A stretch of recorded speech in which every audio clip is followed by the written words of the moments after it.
Ninth class exercise 7.2। आज हम question करेंगे फिफ्थ। इसमें हमें गिवन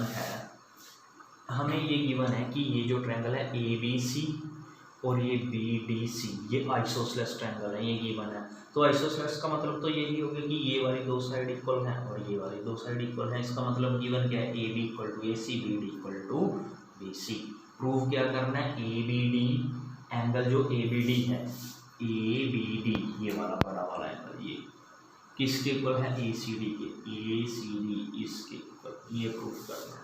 ठीक है, प्रूव करने के लिए हमें कंस्ट्रक्शन करनी पड़ेगी। इसमें कंस्ट्रक्शन में हमने क्या किया, जॉइन ए डी। आप एक स्टेप लिख लेना कंस्ट्रक्शन, उसमें लिख देना join A D. A D को ज्वाइन किया हमें, इनने जब ए डी को ज्वाइन किया तो ये एक ट्रायंगल बन गई ना, ए बी डी एक ट्रायंगल बन गई अलग से, ए सी डी एक ट्रायंगल बन गई। अब ये दो ट्रायंगल को अगर कॉन्ग्रुएंट प्रूव कर देंगे तो ये दो एंगल इक्वल प्रूव हो जाएंगे। इसलिए हमने ये कंस्ट्रक्शन करी क्योंकि दो ट्रायंगल चाहिए थे। ठीक है, तो अब इन triangle A B D, A C D, ये दो ट्रायंगल में आ गए। इस ट्रायंगल में हमने क्या देखा, A B equal to A C, A B equal to A C तो गिवन है हमें, ये रहा। और B D equal to B D equal to D C, ये दिख गया ना, सबको दिख गया। ठीक है, ये गिवन है, ये भी गिवन है। और हमने क्या देखा कि ए डी तो दोनों में ही आ रहा है, तो कॉमन है ए डी। अगर ए डी कॉमन है by S S S, S S S क्या हो गया, ये वाला ट्रायंगल और ये वाला ट्रायंगल कॉन्ग्रुएंट हो गया। अगर ये कॉन्ग्रुएंट हो गया तो ये एंगल भी कॉन्ग्रुएंट हो गए by C P C T, C P C T. ठीक है, अब अगला क्वेश्चन देखेंगे। अगले क्वेश्चन में हमें गिवन है, ये डायग्राम गिवन है। इसमें ये गिवन है कि A B equal to A C है, A B equal to A C given है, A D equal to A B given है, A D equal to A B ये गिवन है। ठीक है, अब देखो A B equal to A C, A D equal to A B, तो हम कह सकते हैं ये तीनों इक्वल है। ठीक है, तो गिवन हमें ये चीज है। ये गिवन कैसे, स्टेटमेंट में ऐसे लिखा हुआ है कि ए बी को प्रोड्यूस किया डी तक ऐसे प्रोड्यूस किया कि ये जो है इक्वल हो जाए, A B equal to A D हो जाए, ऐसे वर्डिंग बना के लिखा हुआ है। उससे हमने ये सारा वर्डिंग करके लिख लिया कि ये सब चीज़ें हैं। और प्रूव क्या करना है, B C D, angle B C D को 90 डिग्री प्रूव करना है। ये रहा बी सी डी, यानी कि ये पूरे एंगल को 90 प्रूव करना है। उसे प्रूव करने के लिए हमने क्या किया, इन ट्रायंगल ए बी सी,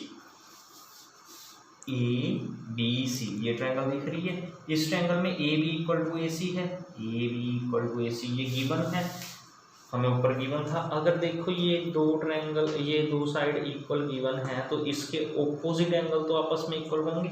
ठीक है, इसके सामने वाला एंगल ये है, इसका नाम रख दिया 1। ए सी के सामने वाला एंगल ये है, ये ए सी के सामने वाला, ऐसे इसे कहते हैं सामने वाला, ये है 2, इसका नाम हमने 2 रख दिया। तो अगर ये दो साइड्स इक्वल हैं तो इसके ऑपोजिट एंगल्स आपस में इक्वल होते हैं। तो हमने वही रीजन लिख दिया, angle 1 is equal to angle 2 opposite angles of equal sides. ठीक है, इसको इक्वेशन 1 मान लिया। उसके बाद इन ट्रायंगल ए सी डी ये वाले ट्रायंगल में आएंगे। इस ट्रायंगल में भी हमें गिवन है A C equal to A D given है। अगर ये इक्वल साइड्स हैं तो इनके ऑपोजिट एंगल भी तो इक्वल होंगे। तो हमने इसका नाम रख लिया 3, इसका नाम रख लिया 4, angle 3 is equal to angle 4। Reason वही सेम लिख देना, यहाँ ब्रैकेट डाल के यही वाला रीजन लिख देना यहाँ पर। ठीक है, इसको इक्वेशन 2 मान लिया। अब हमने 1 एंड 2 को ऐड कर दिया, एडिंग 1 एंड 2। देखो 1 एंड 2 ऐड होगा तो ये राइट साइड राइट में ऐड हो जाएगी। ठीक है ना, ये लेफ्ट हैंड लेफ्ट में ऐड हो जाएगी, राइट हैंड राइट में। ठीक है, एंगल 1 प्लस एंगल 3 हो जाएगा, एंगल 2 प्लस एंगल 4 हो जाएगा, बीच में इक्वल टू का सो साइन है ये। अब देखो एंगल 1 प्लस एंगल 3, ये और ये दो एंगल प्लस हुए, एंगल 1 प्लस एंगल 3 बन क्या गया, ये पूरा बड़ा वाला एंगल कौन सा, बी सी डी बन गया ये। तो इस चीज को हम लिख सकते हैं कि ये बी सी डी है। और ये तो ऐसे ही रहेगा, एंगल 2 प्लस एंगल 4, ये तो अलग अलग ही पड़े हैं तो ये तो ऐसे ही रहेंगे। ठीक है ना, ऐसे देख लिया। अब हम आ गए इन triangle B C D, C D, ये बड़ी वाली ट्रायंगल में आए।